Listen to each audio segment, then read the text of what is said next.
In 2nd Nephi, chapter 2, verses 22 and 23 says, "And now behold, if Adam had not transgressed, he would not have fallen, but he would have remained in the Garden of Eden, and all things which were created must have remained in the same state in which they were after they were created, and they must have remained forever and had no end. And they would have had no children, wherefore they would have remained in a state of innocence, having no joy, for they knew no misery, doing no good, for they knew no sin." Now, this gets to one of the more unique aspects of Latter-day Saint theology, the Church of Jesus Christ of Latter-day Saint theology. Just that without the fall, the idea that without the fall, Adam and Eve wouldn't have had any children.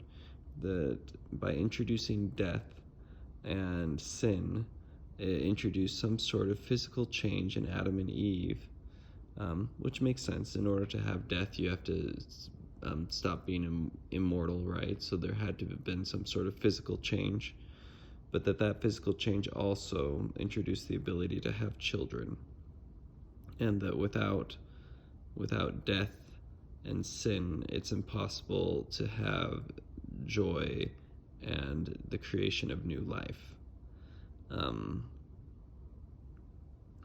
So as far as I understand, that is a fairly unique doctrine that the Church of Jesus Christ of Latter-day Saints teaches.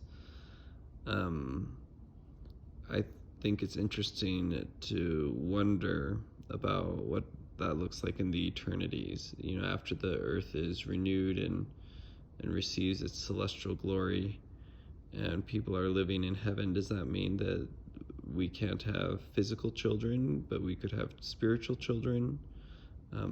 What does that look like? I think that there's lots of room for speculation there, and we don't know exactly what it will look like.